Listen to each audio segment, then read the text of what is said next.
Welcome back. నేను మీ సతీష్. హుజూరాబాద్ అలాగే బద్వేల్ ఉప ఎన్నికకు సంబంధించిన పోలింగ్ ప్రశాంతంగానే కొనసాగుతోంది. ఉదయం నుంచే ఓటర్లు భారీ సంఖ్యలో బారులు తీరారు.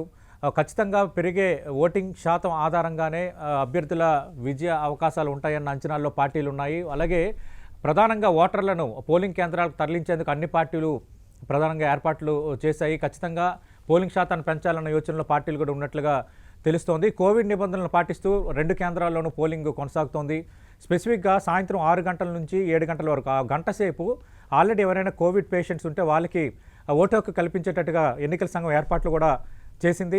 ఇప్పటివరకు అందుతున్న లేటెస్ట్ ఇన్ఫర్మేషన్ ప్రకారం బద్వేల్కి సంబంధించి కొంత వాతావరణం మేఘావృతమైన ఉన్న నేపథ్యంలో కొంత వరుణుడి భయం అయితే బద్వేల్ ఉప ఎన్నిక పోలింగ్పై కొంత పడబోతుందా లేదా అన్నది కొద్దిసేపట్లో మనకి తెలిపబోతుంది. ఓవరాల్గా ఓటింగ్ సరళి ఎలా ఉండబోతుంది, అటు ఓటర్ల విలక్షణత, ఇంపాక్ట్ చూపించే అంశాలు, వీటన్నిటికి సంబంధించి మాట్లాడడానికి ప్రముఖ విశ్లేషకులు ప్రొఫెసర్ కె నాగేశ్వర్ గారు సిద్ధంగా ఉన్నారు. నాగేశ్వర్ గారు నమస్తే సార్. నమస్తే మిత్రులు. నాగేశ్వర్ గారు, మనం చూస్తున్నాం ఈరోజు పత్రికల్లో ప్రధానంగా కనిపిస్తోంది. నమస్తే సార్.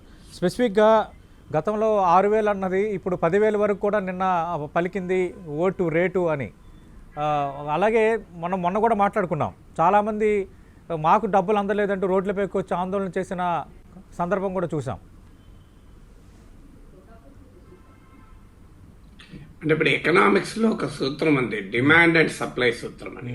అంటే డిమాండ్ ఎక్కువ ఉన్నప్పుడు, సప్లై తక్కువ ఉన్నప్పుడు ఆటోమేటిక్గా ప్రైస్ పెరుగుతూ ఉంటుంది. దీన్నే డిమాండ్ పుల్ ఇన్ఫ్లేషన్ అంటారు. సో ఈ డిమాండ్ పుల్ ఇన్ఫ్లేషన్ అనేది హుజూరాబాద్లో చాలా ఎక్కువ కనబడుతుంది. అందుకే మీరు గమనించండి, బద్వేల్లో ఓటుకు 500, హుజూరాబాద్లో 10,000. ఎందుకు ఇంత తేడా ఉంది? బద్వేల్కు హుజూరాబాద్కు మధ్య 20 రేట్లు ఎందుకు తేడా ఉంది అంటే basic point demand and supply. So supply ఏమో 2,36,000 ఓట్లే, డిమాండ్ ఏమో టీఆర్ఎస్, బీజేపీ, కాంగ్రెస్ 3 పార్టీలు ఓట్లు తెచ్చుకోవాలి. అందులో ఏ ఒక్క ఓటుతో కూడా ఎవ్రీ ఓట్ ఈజ్ ఇంపార్టెంట్. ఎందుకంటే చాలా కట్ త్రోట్ కాంపిటీషన్ ఉంది. దాని ప్రధానమైనటువంటి పార్టీల మధ్య నువ్వా నేనా అన్నటువంటి పోటీ ఉంది. ఏ పార్టీ కూడా మేము గ్యారంటీగా గెలుస్తాం అనే పరిస్థితుల్లో నమ్మకంతో అయితే లేరు, పైకి ఎన్ని చెప్పినా కూడా. టీఆర్ఎస్ అయినా, బీజేపీ అయినా, కాంగ్రెస్ వాళ్ళు ముందుగానే దీంట్లో పెద్ద హోప్స్ పెట్టుకోలేదు. సో టీఆర్ఎస్, బీజేపీ 2 పార్టీలు కూడా ప్రధానంగా ఏ ఓటును వదులుకోదలుచుకోలేదు. అంటే ఈచ్ ఓట్ ఈజ్ ఇంపార్టెంట్ అయినప్పుడు డిమాండ్ ఏ స్థాయిలో ఉంటుందో చూడండి. సో అందువల్ల అది మొదటి కారణం, డిమాండ్ అండ్ సప్లై. రెండో కారణం ఏంటంటే దీని ఇంప్లికేషన్, అంటే ఓటమి ప్రభావము, గెలుపు ప్రభావము భవిష్యత్తు రాజకీయాలపైన కూడా చాలా ఎక్కువ ప్రభావం పడుతుంది. ఆ సందర్భంలో నీవు ఎంతైనా ఖర్చు పెట్టడానికి రెడీ అవుతావు. ఇప్పుడు ఉదాహరణకు ఒక అనారోగ్య సమస్య వస్తుంది. సో ఆ సమయంలో నీ ఆరోగ్యం ముఖ్యం కనుక ఎంతైనా ఖర్చు పెట్టడానికి వెనకాడం. సో అందువల్ల ఆ క్రైసిస్ సిచ్యువేషన్ కూడా ఉంది. దీని ఇంప్లికేషన్ ఏంటి ఫ్యూచర్లో? ఎందుకంటే తెలంగాణ రాజకీయాలపైన హుజూరాబాద్ ఎన్నిక ప్రభావం పడుతుంది అనేది వచ్చినప్పుడు దాని పర్యవసనాలపైన, దాని యాక్చువల్ రేటు కన్నా కూడా చాలా ఎక్కువ రేటు పలుకుతుంది ఎప్పుడు కూడా. ఎందుకంటే అది ఎమర్జెన్సీ సిచ్యువేషన్ అవుతుంది. ఎమర్జెన్సీ సిచ్యువేషన్లో ఎప్పుడు కూడా వాల్యూ అనేది బాగా ఎక్కువగా పెరుగుతుంది. మూడవది ఏంటంటే ప్రెస్టేజ్. ఇప్పుడు మీరు గమనించండి, చాలా లగ్జరీ గూడ్స్ అండ్ సర్వీసెస్కు రేట్లు చాలా ఎక్కువ ఉంటాయి. సో ఎందుకు ఎక్కువ ఉంటాయి luxury goods and services? Prime ప్రాపర్టీకి రేట్ ఎక్కువ ఉంటుంది. ఎందుకంటే ప్రెస్టేజ్, ఇంకో ఇది నా దగ్గర ఉంది అనేది ఒక గౌరవ సూచన.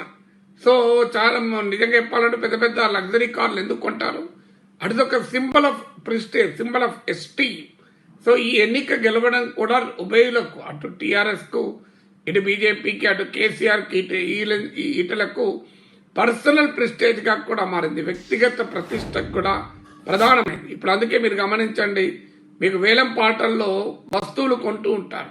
సో ఏ స్థాయి అయినా పెట్టుకుంటూ ఉంటారు. ఎందుకు కొంటుంటారంటే ప్రెస్టేజ్. అది నార్మల్గా అయితే పెట్టారు అంత ఖర్చు, కానీ ఆ ప్రతిష్ట ఇన్వెస్ట్ అయినప్పుడు దానికి ఎక్కువ రేటు కూడా పెడుతుంటారు. ఇది మూడో కారణం, ప్రెస్టేజ్ అనేది.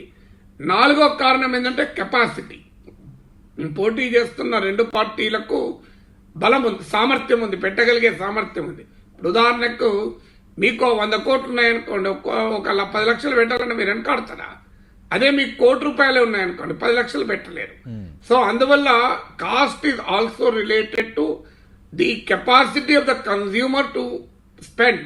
సో స్పెండింగ్ కెపాసిటీ బట్టి ఉంటాయి. ఇప్పుడు అందుకే మీరు గమనించండి, ఇండియాలో రేటుకు అమెరికాలో రేటుకు ఎందుకు తేడా ఉంటుంది? ఆ రేటుకు కారణం తేడా ఏంటి అంటే కెపాసిటీ ఆఫ్ ద కన్స్యూమర్. దీన్నే పర్చేజింగ్ పవర్ ప్యారిటీ అంటారు ఎకనామిక్స్ లో. సో ఈ పర్చేజింగ్ పవర్ ప్యారిటీ కూడా అంటే ఓట్లను కొనుగోలు చేయగలిగే శక్తి టీఆర్ఎస్కి ఎక్కువే, బీజేపీకి ఎక్కువే. ఎందుకంటే ఒక రాష్ట్రంలో పాలిస్తున్నారు, ఒక దేశంలో పాలిస్తున్నారు. వ్యక్తిగతంగా కూడా ఈటల రాజేందర్ కూడా పర్చేజింగ్ పవర్ ప్యారిటీ ఎక్కువ.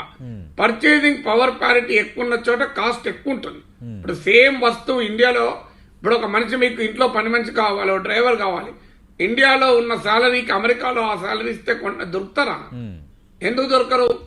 సో దానికి కారణం ఏంటి అంటే బికాస్ ఆఫ్ ది కెపాసిటీ. ఇది నాలుగవది, కెపాసిటీ ఆఫ్ ది థింగ్. ఐదవది ఏంటంటే సిచ్యువేషనల్ అడ్వాంటేజ్. సో కన్స్యూమర్ కూడా ఏం చేస్తాడు? సిచ్యువేషనల్ అడ్వాంటేజ్ తీసుకుంటాడు. సో ఈ సిచ్యువేషనల్ అడ్వాంటేజ్ అంటే స్టాక్ ఎక్కువ ఉన్నది, సో అది అమ్ముకోవాలని చూస్తున్నాను అనుకోండి షాప్ వాడు. సో ఏం చేస్తాడు? కన్స్యూమర్ చాలా తక్కువ రేటు అడిగేస్తాడు. సో ఎవరికి సిచ్యువేషనల్ అడ్వాంటేజ్ ఉంటే వాళ్ళు ఎక్కువ లాభపడతారు. ఇక్కడ సిచ్యువేషనల్ అడ్వాంటేజ్ ఓటర్లకు ఉంది. ఎందుకంటే ఇవాళ కాకపోతే రేపు వాళ్లకు లాభం లేదు, ఇవాళ ఖచ్చితంగా కావాలి ఆ ఓటర్. సో అందువల్ల సిచ్యువేషనల్ అడ్వాంటేజ్ కూడా కన్స్యూమర్ అనేది తీసుకుంటున్నారు. కన్స్యూమర్ అనేది తీసుకోవచ్చు, సేల్స్ పర్సన్, షాప్ కీపర్ అని తీసుకోవచ్చు, ఎవరైనా సిచ్యువేషనల్ అడ్వాంటేజ్ తీసుకోవచ్చు. ఇక్కడ కన్స్యూమర్ అయిన ఓటర్కు సిచ్యువేషనల్ అడ్వాంటేజ్ వచ్చింది. పొలిటికల్ పార్టీ క్యాండిడేట్ల కన్నా కూడా ఓటర్కి అడ్వాంటేజ్ వచ్చింది. సో ఇన్ని ఫ్యాక్టర్స్ ఉన్నాయి. సో ఎకనామిక్స్ లో పాలిటిక్స్ లింక్ చేస్తే మనకి ఇన్ని ఫ్యాక్టర్స్ కనబడుతున్నాయి. అంటే నాగేశ్వర గారు, మనం చూసాం ఉదయం నుంచి పోలింగ్ సరళి చూస్తున్నప్పుడు కొన్ని గ్రామాల్లో మహిళలు గ్యాస్ దెమ్మకు బొట్టు పెట్టి దండం పెట్టి పోలింగ్ కేంద్రానికి వస్తున్నారు. గత కొద్ది రోజులుగా టీఆర్ఎస్ కూడా పెరిగిన పెట్రోల్ డీజిల్ ధరల్ని, గ్యాస్ ధరల్ని ఒక ప్రధాన ప్రచారాస్త్రంగా మలుచుకుంది. ఖచ్చితంగా ఈ అంశాలు ఇంపాక్ట్ చూపిస్తాయి అనుకోవచ్చా? అంటే ఎన్నికల్లో ఏ అంశం ప్రభావం చూపుతుందో మనం చెప్పలేము, కానీ ఓటర్లపై ప్రభావం చూపే విషయాలు మనం మాట్లాడకూడదు ఓటింగ్ రోజు. అది మరీ ముఖ్యం. ఎందుకంటే రిజల్ట్ వచ్చాక పోస్ట్ పోల్ సర్వే జరిపి ప్రజలు ఏ అంశాలపైన ఓటు వేస్తారని మనం విశ్లేషించుకోవచ్చు. అయితే ఎన్నికల్లో సహజం కదా. ఇప్పుడు జిహెచ్ఎంసీ ఎన్నికలకు ముందు బండి సంజయ్ భాగ్యలక్ష్మి టెంపుల్ పోలేదా? మరి హుజూరాబాద్ ఎన్నికలకు ముందు ఈటల రాజేందర్ భాగ్యలక్ష్మి టెంపుల్కి వచ్చాడా? ఇప్పుడు భాగ్యలక్ష్మి దేవాలయం పైన అంత భక్తి ఉంటే ఈటల రాజేందర్ ఇవాళ మార్నింగ్ పొద్దున్నే 6 గంటలకు భాగ్యలక్ష్మి టెంపుల్ దర్శనం చేసుకొని వెళ్ళాలి కదా, వెళ్ళిండా? బండి సంజయ్ దర్శనం చేసుకొని వెళ్ళిండా భాగ్యలక్ష్మి టెంపుల్ కు? అంటే జిహెచ్ఎంసీ ఎన్నికలప్పుడే భాగ్యలక్ష్మి టెంపుల్కి వెళ్ళారు కదా. సో అప్పుడు అది ఎందుకంటే అది ఓటర్ని అట్రాక్ట్ చేస్తానికి ఒక ఇండికేషన్. సో ఇప్పుడు కూడా ఏంటంటే టీఆర్ఎస్ ఒక ప్రధానమైన ఆయుధంగా మార్చింది. సిలిండర్ కు దండం పెట్టి వెళ్ళండి అనడం ద్వారా ఒక ఫార్మ్ ఆఫ్ ప్రొటెస్ట్, అది కూడా ఒక ఫార్మ్ ఆఫ్ ప్రొటెస్ట్. అది కూడా ఒక ఫార్మ్ ఆఫ్ ప్రొటెస్ట్ కనుక బహుశా టీఆర్ఎస్ అభిమానించేటువంటి వాళ్ళు సిలిండర్ దండం పెట్టి వెళ్ళి ఉంటారు. టీఆర్ఎస్ జనరల్ ఓటర్లు ఎందుకు వెళ్తారు? సిలిండర్ దండం పెట్టాలని అవసరం జనరల్ ఓటర్లకు ఉండదు. కానీ వీళ్ళ ఆటోమేటిక్ గా టీఆర్ఎస్ ప్రభావంతో ఉన్నటువంటి ఓటర్లు, టీఆర్ఎస్ కార్యకర్తలు, శ్రేణులు సిలిండర్ కు దండం పెట్టి వెళ్తారు. అది పొలిటికల్ క్యాంపెయిన్ లో భాగం. లేకపోతే మనకెలా తెలుస్తే వాళ్ళు దండం పెట్టిరని? ఎవరింట్లో వాళ్ళు దండం పెడితే మనకు తెలియదు కదా. మనకు తెలిసిందంటేనే అది క్యాంపెయిన్ లో భాగం కదా. ఇప్పుడు సోషల్ మీడియాలో దాన్ని ఉపయోగించుకోవచ్చు. సోషల్ మీడియా అవకాశం ఇచ్చింది. నువ్వు సిలిండర్ దండం పెట్టి ఫేస్బుక్ లో పెట్టావనుకోండి, సిలిండర్ దండం పెట్టి వాట్సాప్ లో పెట్టావనుకోండి నీ స్టేటస్ గా, సో మామూలుగా ఉండదు కదా ఇంపాక్ట్. సో డెఫినెట్ గా బీజేపీ నిరకాటంలో పెట్టడానికి సిలిండర్ మామూలుగా పెరగలే కదా. ఈ ఒక్క ఏడాదిలో ₹200 పైన పెరిగింది. సో అలాగే మీకు పెట్రోల్ డీజిల్ పెరిగింది. సిలిండర్కే దండం పెట్టుడు కాదు, పెట్రోల్ బంకుల్లో పోయి కూడా బంకుకు దండం పెట్టి కూడా పొమ్మని పిలిపించచ్చు. సో అందువల్ల ఏ పార్టీ తనకి ఏది అడ్వాంటేజ్ ఉంటే ఆ రకమైనటువంటి సింబాలిజాన్ని వాడతారు. ఎందుకంటే ఇండియన్ కల్చర్లో symbolism is a very powerful thing. అందుకే మీకు ఇక్కడ కర్ణాటకలో ఎన్నికలు ఉన్న సమయంలో ప్రధానమంత్రి నరేంద్ర మోడీ లండన్లో ఉన్నా కూడా మరి కర్ణాటకలో ఎన్నికలు అవుతున్నాయి కనుక బసవేశ్వరునికి అక్కడ విగ్రహావిష్కరణ చేశాడు లండన్లో. సో అదే రోజు ఎందుకు విగ్రహావిష్కరణ చేస్తారు లండన్లో బసవేశ్వరునికి, ఇక్కడ కర్ణాటక ఎన్నికలు ఉన్న రోజుల్లో. అలాగే ఇంకో రోజు ఎన్నికలు ఉన్న రోజుల్లో హిమాలయ కేదార్నాథ్ హిల్స్ లో ఉత్తరాఖండ్ లో ఒక గుహలోకి వెళ్లి రాత్రంతా గుహలో ధ్యానం చేసి బయటకు వస్తాడు మోడీజీ. ఇంకోసారి ఎన్నికలున్న రోజు నేపాల్లో పశుపతినాథ్ టెంపుల్లో పూజలు చేసి బయటికి రుద్రాక్షమాల వేసుకొని కాషాయ వస్త్రధారంతో బయటకు వస్తాడు. బెంగాల్ ఎన్నికల సమయంలో పశ్చిమ బెంగాల్లో మీకు రాజవంశీలకు ప్రధానమైన గురువు అయిన వారి ఆలయానికి బంగ్లాదేశ్కి వెళ్ళినప్పుడు కూడా వెళ్తాడు. ఎందుకంటే ఆ రాజవంశీలు ఇక్కడ ఒక ప్రధానమైనటువంటి రాజవంశీలకు కాదు, సో ఇక్కడ ప్రధానమైనటువంటి ఒక కమ్యూనిటీ, బంగ్లాదేశ్ నుంచి వచ్చిన కమ్యూనిటీని అట్రాక్ట్ చేయడానికి, బెంగాల్లో ఓటర్లను అట్రాక్ట్ చేయడానికి మీకు అక్కడ బంగ్లాదేశ్ లో వాళ్ళ ఆలయానికి వెళ్తాడు. సో ఇలా సింబాలిజం అనేది మన దేశంలో ఒక సహజం కదా. అందుకే మీకు రాహుల్ గాంధీ శివాలయాలకు వెళ్తాడు ఎలక్షన్ల ముందు. అరవింద్ కేజ్రీవాల్ అయోధ్యలో పూజలు చేసి సరైన నదిలో హారతికి అటెండ్ అవుతాడు. అలాగే బండి సంజయ్ భాగ్యలక్ష్మి టెంపుల్ కి వెళ్తారు. టీఆర్ఎస్ వాళ్ళు సిలిండర్లో దండాలు పెడతారు. సో ఇవన్నీ సింబాలిజం. ఇది ఇండియాలో ఒక ప్రధానమైన ఆయుధం కదా. అంటే నాగేశ్వర్ గారు, ఇక్కడ మనం చూసాం దుబ్బాకకు సంబంధించి బీజేపీ వర్సెస్ టీఆర్ఎస్ అన్న కంటే టీఆర్ఎస్ వర్సెస్ రఘునందన్ అన్నట్టుగా అక్కడ అప్పుడు ఎన్నిక జరిగింది. అంటే ఇప్పుడు కూడా హుజూరాబాద్కి సంబంధించి బీజేపీ వర్సెస్ టీఆర్ఎస్గా ఓటర్లు ఆలోచించే అవకాశం ఉంటుందా? టీఆర్ఎస్ వర్సెస్ ఈటెల రాజేందర్గా చూసే అవకాశం ఉంటుందా? వాస్తవంగా దుబ్బాకలో TRS versus Raghunandan, TRS versus BJP రెండుగా ఉన్నాయి. ఇక్కడే టీఆర్ఎస్ వర్సెస్ ఈటలుగా ఉంటుంది. ఎందుకంటే ఇక్కడ బీజేపీకి లాస్ట్ టైం వచ్చిన ఓట్లు 1683 ఓట్లు మాత్రమే అసెంబ్లీ ఎన్నికల్లో.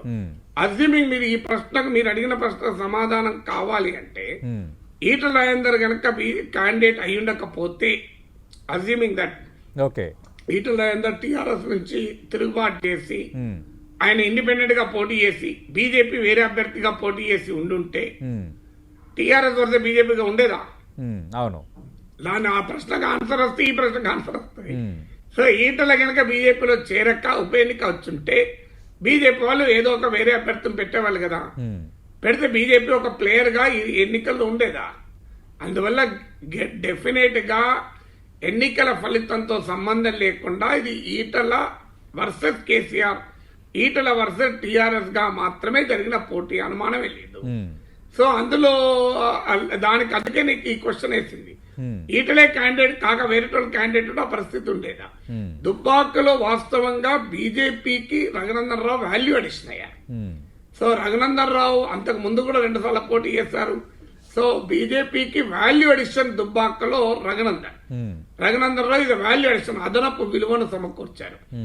ఇక్కడ హుజూరాబాద్ లో బీజేపీకి ఈటల రాజేందర్ అదనపు విలువ సమకూర్చడం కాదు, ఈటల రాజేందర్ కు బీజేపీ అదనపు విలువ ఇస్తుందా ఇవ్వదా? అంటే ఈటల రాజేందర్ కు బీజేపీ వల్ల లాభమా నష్టమా అనేది తేలుతుంది. అక్కడేమో రఘునందన్ రావు వల్ల బీజేపీకి లాభం అయింది, కానీ ఇక్కడ మాత్రం రాజేందర్ కు బీజేపీ వల్ల లాభమా నష్టమా తేలుతుంది. సో వాల్యూ అడిషనా, వాల్యూ సబ్ట్రాక్షనా రాజేందర్ కు బీజేపీ అంటే focal point of analysis Rajender angle నుంచి వస్తుంది, బీజేపీ యాంగిల్ నుంచి రాదు ఇక్కడ. అంటే నాగేశ్వర్ గారు, మనం చూసాం ఉదయం నుంచి అటు హుజూరాబాద్ కానీ బద్వేల్ కానీ భారీ సంఖ్యలోనే ఓటర్లు బారులు తీరారు ఓటు హక్కు వినియోగించుకోవడానికి. ఎప్పుడైనా ఇలాంటి ఉప ఎన్నికలు జరిగేటప్పుడు పోలింగ్ శాతం ఎక్కువగా నమోదైతే ఎవరికి అడ్వాంటేజ్ ఉండొచ్చు? ఇప్పుడు మన దేశ రాజకీయాల్లో నేను చాలా ఎన్నికలు విశ్లేషించి అధ్యయనాలు చెప్తున్నది ఏంటంటే, పోలింగ్ పర్సంటేజ్ కు ఫలితానికి ఎలాంటి సంబంధము లేదు. ఎందుకంటే ఇదివరకు ఒకప్పుడు పోలింగ్ ఫలితం బట్టి ఫలానా అధికార పార్టీ గెలుస్తుంది, ప్రతిపక్ష పార్టీ గెలుస్తుంది విశ్లేషణ ఇచ్చేవారు. మీకు ఆంధ్రప్రదేశ్ లో ఓటర్లు రాత్రి వరకు ఉండి ఓటేస్తే చంద్రబాబు నాయుడు అన్నాడు చూడండి, ఎవరి కొరకు ఓటేస్తా నా కొరకు కాకపోతే, పసుపు కుంకుమ కొరకు కాకపోతే అని. కానీ ఫలితం అలా రాలేదు కదా. అందువల్ల ఒక పొలిటికల్ ట్రెండ్ ఉన్నప్పుడు ఓటు పడుతుంది. అంటే పొలిటికల్ ట్రెండ్ అంటే ఒకరిని గెలిపించాలన్న బలమైన కోరిక కానీ, ఒకరిని ఓడించాలన్న బలమైన కోరిక కానీ ఒక ఎన్నికలో ఫలితం పైన ఆసక్తి కానీ ఉన్నప్పుడు డెఫినెట్గా దానికి ఎక్కువ ఓటింగ్ ఉంటుంది. సో ఇప్పుడు ఉదాహరణకు ఇండియా పాక్ మ్యాచ్ జరిగింది. పాకిస్తాన్ గెలవాలి అనుకున్న పాకిస్తాన్ వాళ్ళందరూ చూశారు దీన్ని. మొత్తం ఒక రకంగా వారి అన్ని పనులు వదిలేసి రోడ్లన్నీ నిర్మాణించాం పాకిస్తాన్. ఇండియా గెలవాలని మనం అనుకున్నాం కనుక మనము చూసాం. అవును, అంటే ఇద్దరు గెలవాలనుకున్నారు కనుక రెండు దేశాల్లో భారీగా ప్రజలు చూశారు. సో ఈ మ్యాచ్ ఏమవుతుంది అన్న ఆసక్తి ఉంది కనుక ప్రపంచవ్యాప్తంగా క్రికెట్ అమ్మాయిలు చూశారు. సో జనం ఎక్కువ మంది చూస్తున్నారు కనుక ఇండియా గెలుస్తుందనో, ఎక్కువ మంది చూస్తున్నారు కనుక పాకిస్తాన్ గెలుస్తుందనో మనం విశ్లేషణ చేయగలమా? సో ఇక్కడ కూడా జరుగుతుంది. ఇప్పుడు ఈటల రాజేందర్ గెలవాలి అనుకున్న వాళ్ళందరూ వచ్చి ఓటేస్తారు. ఈటల రాజేందర్ను ఓడించాలి అనుకున్న వాళ్ళందరూ వచ్చి ఓటేస్తారు. కేసీఆర్ను గెలిపించాలనుకున్న వాళ్ళందరూ వచ్చి ఓటేస్తారు. కేసీఆర్ ఓడించాలనుకున్న వాళ్ళందరూ ఓటేస్తారు. అవును, ఇక ఎవరు గెలిచినా మా కేసీఆర్ గెలిస్తే ఈటల రాజేందర్ గెలిస్తే అసలు మాకు ఏం ఆసక్తి అనుకున్నాడు ఓటేయడు. వాళ్ళు కూడా ఓటేస్తారు, ఎందుకంటే డబ్బులు వచ్చినాయి కనుక. ఇప్పుడు ఏ ఆసక్తి లేకపోయినా మనకు డబ్బులు ఇచ్చింది కదా. ఇప్పుడు డబ్బులు ఇవ్వకపోతే ఓటు వేయకపోతే ఎవరు అడగడు. నువ్వు డబ్బులు తీసుకుని ఓటు వేయకపోతే అటు టీఆర్ఎస్ అడుగుతారు, ఇటు బీజేపీ వాళ్ళు అడుగుతారు. ఏమైనా మా దగ్గర తీసుకున్నా ఓటు వేయలేదని. ఓటు వేసింది అనుకోండి, ఇద్దరికి చెప్పచ్చు, నీకే వేసినా అని చెప్పచ్చు. రిసిప్ట్లు ఇద్దరికి ఇవ్వచ్చు, received summons on towards voting for you అని. సో అసలు ఓటే చేయకపోతే నువ్వు రిసిప్ట్ ఇవ్వలేవు కదా, ఓటే చేయకపోతే. అందువల్ల కూడా ఓటింగ్ నీకు డబ్బు పంపిణీ పెరిగినాక ఓటింగ్ కూడా గణనీయంగా పెరిగింది. దీంతో పాటు నెట్వర్కింగ్లు కూడా కారణమయ్యాయి. నెట్వర్కింగ్ అంటే నీకు ఇప్పుడు ప్రతి పార్టీ గ్రామ స్థాయికి శాఖలు పెరిగాయి, కుల సంఘాలు, రకరకాల సంఘాలు పెరిగాయి. దీంతో ఏమవుతుందంటే ఓటు ఎప్పుడు కూడా మొబిలైజింగ్ మిషన్ కూడా ఉంటుంది. ఇప్పుడు గ్రామంలో ఒకరు తిరుక్కుంటూ ఏమయ్యా అన్నా దుర్గమ్మ ఓటేసినవా, చంద్రన్న ఓటేసావా, ఏమన్నా కామేశన్న ఇంకా ఇంట్లోనే ఉన్నావా, రావా ఓటుకో అని అడుక్కుంటూ తీసుకెళ్తారు. నెట్వర్కింగ్ ఉంటుంది, అంటే ఇంట్లో పన్నును కూడా లేపు ఓటింగ్ పట్టుకెళ్తారు. తర్వాత ఇంకొక ముఖ్యమైన అంశం ఏంటంటే గ్రామీణ ప్రాంతాల్లో ఓటు వేయకపోతే చచ్చిపోయినామా మేము అనే భావన కూడా ఉంది. కల్చరల్ ఫ్యాక్టర్స్ కూడా ఉన్నాయి. అయ్యో నేను ఓటు వేయకపోతే నేను బేకారుగా నేను బతికలేనా, ఇక నా పని ఇంతేనా అని. సో అదొకటి. తర్వాత ఓటు వేయకపోతే మనకు ఏదైనా ప్రభుత్వ సంక్షేమ పథకాలు కట్ అవుతాయో అనే అవగాహన రాహిత్యం కూడా ఉంది. నిజంగా ఓటు వేయనప్పుడు ఏ చర్య ఉండదు మన దగ్గర. మన దగ్గర కంపల్సరీ ఓటింగ్ లేదు. అయినా కూడా గ్రామీణ ప్రాంతాల్లో సామాన్య ప్రజలకు తెలియదు, ఏమో ఓటు వేయకపోతే నాకు ఉన్నది ఏమైనా రేషన్ కార్డు కట్ అవుతుందేమో, గుర్తింపు ఉండదేమో అని ఓటు వేయడాన్ని ఒక రకంగా గుర్తింపుగా భావిస్తారు, ఐడెంటిటీగా భావిస్తారు. దాంతో పాటు సోషల్ మీడియా వచ్చాక పీర్ ప్రెషర్ పెరిగింది. ఇప్పుడు ఓటేసుకొని వచ్చి ఆ ఇంక ఇట్లా పెట్టుకొని నేను ఓటేసాను నువ్వు వేసావా అని చెప్పి వాట్సాప్ లో ఇక పంపుతూనే ఉంటారు కదా. కొంపలేదో మునిగినట్టు పంపుతారు కదా. ఇప్పుడు మన వాళ్ళు ఇవాళ రేపు ఏం చేసిన హోటల్లో పోతే రెస్టారెంట్ లో కూర్చొని ఫోటో దిగి వాట్సాప్ లో పెడతారు, పార్క్ పోతే ఫోటో దిగి వాట్సాప్ లో పోతారు, ఇంటికి ఎవడన్నైతే వాళ్ళతో ఫోటో దిగి వాట్సాప్ లో పెడతారు. ఓ ఆలుగడ్డ కర్రీ చాలా టెక్స్చర్ బాగుండి ఆలు బ్రహ్మాండంగా గోల్డెన్ ఎల్లో కలర్ లో గోలింది అనుకో, దాని ఫోటో దిగి వాట్సాప్ లో పెడతారు. ఇవాళ తగ్గిన తుమ్మిన వాట్సాప్ లో పెట్టుకుంటాం కదా మనం. సో అందువల్ల ఓటు వేసిన ప్రతి ఒక్కరు నేను ఓటు వేస్తానని పెట్టేవరకు మిగతా వాడు పిచ్చర్ అవుతాడు. గ్రూప్ లో ఇంకా వీడు వేయలేదు అని తేలిపోతుంది. దాంతో ఆ డెమాన్స్ట్రేషన్ ఎఫెక్ట్ అంటారు సైకాలజీలో. సో నువ్వు చేసి నేను చేయకపోతే నా మీద డెమాన్స్ట్రేషన్ ఎఫెక్ట్ ఉంటుంది, ఎవడు చేయకపోతే గొడవ లేదు. సో సోషల్ మీడియా వల్ల ఈ డెమాన్స్ట్రేషన్ ఎఫెక్ట్, పీర్ ప్రెషర్ కూడా పెరిగింది. అందువల్ల ఓటింగ్ దేని వల్ల పెరిగిందో ఖచ్చితంగా చెప్పనప్పుడు ఓటింగ్ శాతాన్ని బట్టి ఫలితాన్ని ఎప్పుడూ అంచనా వేయలేము. రైట్. బట్ వేరేజ్ ఆంధ్రప్రదేశ్ బద్వేల్ ఉప ఎన్నిక విషయానికి వస్తే అటు ప్రధాన ప్రతిపక్షంగా ఉన్న టీడీపీ రంగంలో లేదు. గుడ్ కాన్సైన్స్ నేపథ్యంలో గత ఎన్నికల్లో 3వ స్థానంలో నిలిచిన జనసేన పార్టీ పోటీలో లేదు. అటు అధికార వైఎస్ఆర్ కాంగ్రెస్ పార్టీతో 2 జాతీయ పార్టీలు తలపడుతున్నాయి, అటు భారతీయ జనతా పార్టీ కానీ కాంగ్రెస్ పార్టీ కానీ. దీని ఇంపాక్ట్స్ ఎలా ఉండొచ్చు? బద్వేల్ ఓపెన్కి సంబంధించి మీరేం చెప్తారు? అంటే బద్వేల్ గురించి అసలు బద్వేల్లో కూడా పెద్ద సీరియస్ గా తీసుకుంటున్నారన్న అనుమానం మనమే కాదు. సో బద్వేల్ ఉన్న వాళ్ళు కూడా హుజురాబాద్ మీద ఆలోచిస్తారు, పొలిటికల్ కాన్షియస్నెస్ ఉన్న వాళ్ళు. అవును. ఇప్పుడు ఆంధ్రప్రదేశ్లో కూడా రాజకీయ చైతన్యం ఉన్నవారంతా హుజూరాబాద్లో ఏమవుతుందని చూస్తున్నారు తప్ప బద్వేలు ఏమవుతుందని చూస్తలేరు. So political interest is in Huzurabad, not in Badvel కదా. బద్వేల్ అవుట్కమ్ తో తేలేదేమి లేదు కదా. బద్వేల్ అవుట్కమ్ అనేది ఆంధ్ర రాజకీయాల పైన ఏ రకమైన ప్రభావాన్ని చూపదు. మీరే ఇంతకుముందు చెప్పినట్లు అసలు సెకండ్ ప్లేస్ థర్డ్ ప్లేస్ ఉన్న వాళ్ళు పోటీలో లేరు కదా. ఇప్పుడు ఇండియా క్రికెట్ టీం పాకిస్తాన్ తో ఆడితే మ్యాచ్ చూస్తారు, ఇండియా క్రికెట్ టీము ఆఫ్ఘనిస్తాన్ తో ఆడితే చూస్తామా చెప్పండి. ఇండియా క్రికెట్ టీం నేపాల్ తోనో మాల్దీవులతోనో భూటాన్ తోనో ఆడితే చూస్తామా. సో అది కూడా అంతే కదా. బద్వేల్ ఇక్కడేమో మీకు హుజూరాబాద్ లో ఇండో పాక్ మ్యాచ్ జరుగుతుంది, బద్వేల్ ఏమో ఇండియా నేపాల్ మ్యాచ్ జరుగుతుంది. సో మీరు ఇండియా నేపాల్ మ్యాచ్ చూస్తారా, ఇండియా పాకిస్తాన్ మ్యాచ్ చూస్తారా? అందువల్ల హుజూరాబాద్ ఎన్నిక అనేది భారత పాకిస్తాన్ మ్యాచ్ ను తలపిస్తోంది. ఈవెన్ భారత పాకిస్తాన్ మ్యాచ్ అన్నా వన్ సైడెడ్ గా జరిగింది, మనకు రిజల్ట్ మాత్రం వన్ సైడెడ్ గా కనబడ్డది. హుజూరాబాద్ నా అంచనా వన్ సైడెడ్ గా ఉండకపోవచ్చు అని అంచనా, ఇప్పటి వరకు రాజకీయ వర్గాల అంచనా. మీకు పాకిస్తాన్ మ్యాచ్ కూడా ఎవరు ఊహించలేదు మొదలు వన్ సైడెడ్ ఉంటుందని. అంతకుముందు వాస్తవంగా 12 మ్యాచ్, ఇప్పుడు ఇంట్రెస్టింగ్ ఇండో పాక్ మ్యాచ్ కు హుజూరాబాద్ కు ఒక కంపారిజన్ ఉంది. ఆ కంపారిజన్ ఏంటంటే మ్యాచ్ ఇండో పాక్ మ్యాచ్ అంతకు ముందు భారతదేశము పాకిస్తాన్ వరల్డ్ కప్ లో 12 సార్లు తలపడితే 12 సార్లు ఇండియాలో గెలిచింది. సో ఇక్కడ హుజూరాబాద్ లో ఇంతవరకు టిఆర్ఎస్ అసలు ఓటమే లేదు. ఎందుకంటే 6 ఎన్నికల్లో ఇప్పటి వరకు టిఆర్ఎస్ గెలుస్తూనే ఉంది. సో కానీ ఇక్కడ మ్యాచ్ జరుగుతుంది ఇట్లా హైదరాబాద్ పోయే వరకు. అంటే భారత్ పాకిస్తాన్ మ్యాచ్ ఫలితం రిపీట్ అవుతుంది అంటున్నారా?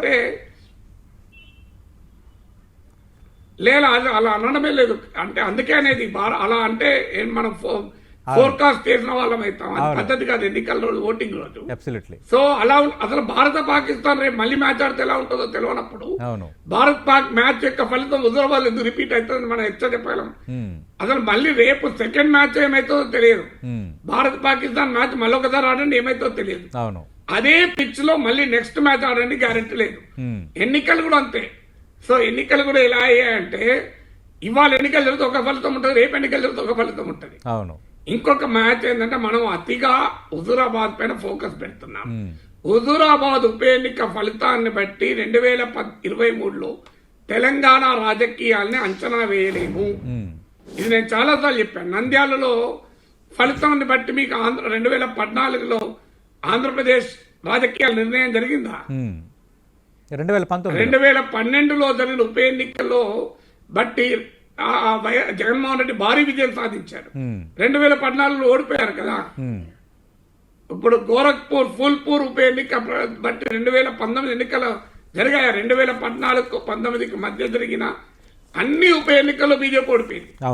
90% ఉప ఎన్నికలు ఏమైన తర్వాత 2018లో రాజస్థాన్, మధ్యప్రదేశ్, ఛత్తీస్గఢ్ 3 రాష్ట్రాల్లో బీజేపీ ఓడిపోయింది.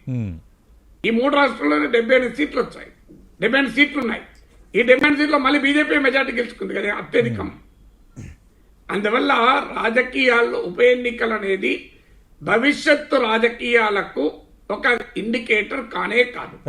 అయితే రాజకీయ ప్రభావాలు మాత్రం ఉంటాయి, ఉండేయని అనడం లేదు. కానీ ఈ ఉప ఎన్నిక ఫలితాన్ని బట్టి 2023 ఎన్నికను అంచనా వేయలేము. కానీ ఈ ఉప ఎన్నిక ఫలితము ప్రభావం మాత్రం తెలంగాణ రాజకీయాలపై పడుతుంది, ప్రభావం ఉంటుంది, ఫలితాన్ని నిర్ణయించుతుందని చెప్పలేము. అంటే నాగేశ్వర గారు మీరన్న దాంట్లోనే అంటే హుజూరాబాద్ ఫలితం బట్టి మొత్తం తెలంగాణ పొలిటికల్ ఈక్వేషన్స్ మారిపోతాయని చాలామంది అంటున్నారు. అంటే నిజంగా ఆ స్థాయిలో మారిపోతాయా, లేదంటే కొంత ప్రభావం మాత్రమే ఉంటుందా అంటే ఏం చెప్తారు? అంటే కొంత ఎంత అని మనం ఇప్పుడు మెజర్ చేయలేం, కానీ ప్రభావం ఉంటుంది. కానీ ఫలితాన్ని ఇదే నిర్ణయిస్తుంది అనుకుంటే నేను అంగీకరిస్తాను. ప్రభావం మాత్రం తప్పనిసరిగా ఉంటుంది. ప్రభావం లేకపోతే టీఆర్ఎస్ బీజేపీ ఎన్నిక గెలవడానికి ఇంతెందుకు కష్టపడతాయి? ప్రభావం ఉంది కనుకనే కదా వాళ్ళు కష్టపడేది. సో ప్రభావం ఖచ్చితంగా ఉంటుంది. కానీ ఈ ఉప ఎన్నికలో గెలిచిన వారే 2023లో గెలుస్తారు, ఈ ఎన్నికల్లో ఓడిన వారే 2023లో ఓడతారు అని ఒక మ్యాథమెటికల్ కొరిలేషన్ రైట్ అనేది ఎప్పుడూ కరెక్ట్ కాదు. ఎందుకంటే ఇటీవల నోబెల్ బహుమతి పొందిన అర్థశాస్త్రవేత్తలు నిరూపించింది ఏంటంటే ఎకనామిక్స్ లో కూడా ఈ కొరిలేషన్ అనేది కాజేషన్ కాదు అని నిరూపించారు. రైట్ కాజేషన్ అనేది అంటే ఓకే ఇక్కడ గెలిచిన వాళ్ళు అక్కడ గెలుస్తారు అని చెప్పలేము. కొరిలేషన్ కాదు, కొరిలేషన్ కాజేషన్ కాదు, రైట్ నేచురల్ ఎక్స్పెరిమెంట్ చేయాలని ఎకనామిక్స్ లోనే సూత్రం చెప్పి నోబెల్ ప్రైజ్ వచ్చింది. రాజకీయాలు అది వర్తించదా? రైట్ థ్యాంక్ యూ నాగేశ్వర్ గారు. మీరు అన్నట్టుగా ఖచ్చితంగా ఏ అంశాలు ప్రభావం చూపుతాయి అనేది ఖచ్చితంగా మనం మాట్లాడుకోలేని అంశమే. అలాగే నిజంగా ఒక ఉప ఎన్నిక ఫలితంతోనే మొత్తం ప్రభావం చూపుతుందా, దీని ఇంపాక్ట్ 2023 ఎన్నికలపై పడుతుందా, అలాగే ఓటింగ్ సరళి ప్రభావం చూపే అంశాలు వీటన్నిటికి సంబంధించి ఇది ప్రొఫెసర్ కె నాగేశ్వర్ గారి విశ్లేషణ. మనం చూసాం కొద్దిసేపటి కిందటే కమలాపూర్ మండలంలో బీజేపీ అభ్యర్థి ఈటెల రాజేందర్ ఓటు హక్కును వినియోగించుకున్నారు. అటు హుజూరాబాద్ ఉప ఎన్నిక ప్రశాంతంగా కొనసాగుతోంది. భారీ స్థాయిలో ఓటర్లు ఓటింగ్ కేంద్రాలకు పోటెత్తారు. ఖచ్చితంగా పర్సంటేజ్ పెరుగుతుందా, కానీ పెరిగిన పర్సంటేజ్ల ఆధారంగా ఒక ఫలితాన్ని నిర్ణయించలేమని ప్రొఫెసర్ కె నాగేశ్వర్ లాంటి విశ్లేషకులు చెప్తున్న మాటగా కనిపిస్తోంది. బట్ వేరేస్ బద్వేలకు సంబంధించి కూడా ఓటర్లు భారీ సంఖ్యలోనే పోలింగ్ కేంద్రాలకు చేరుకుంటున్నారు. బట్ కొంత వరుణుడి భయం అయితే బద్వేలకు సంబంధించి వెంటాడుతుంది కాబట్టి చూద్దాం ఏం జరగబోతుందో. మరోవైపు బద్వేల్లో భారతీయ జనతా పార్టీ తరఫున తెలుగుదేశం పార్టీ నేతలు కొన్ని గ్రామాల్లో ఏజెంట్లుగా ఉన్నారంటూ వస్తున్న ఇన్ఫర్మేషన్ కొంత ఇంట్రెస్టింగ్ ఫ్యాక్టర్గా కనిపిస్తోంది. చూద్దాం. ఓవరాల్గా పోలింగ్ అంతా ప్రశాంతంగా జరిగే వాతావరణమే కనిపిస్తోంది. అలాగే అటు కోవిడ్ నిబంధనలు పాటిస్తూ ఎవరైతే కోవిడ్ పేషెంట్స్ ఉన్నారో వాళ్ళకి సాయంత్రం 6 గంటల నుంచి 7 గంటల వరకు ఓటు వేసే అవకాశాన్ని ఎన్నికల సంఘం కల్పించింది కాబట్టి చూద్దాం ఈరోజు ఇంకేం జరగబోతుందో.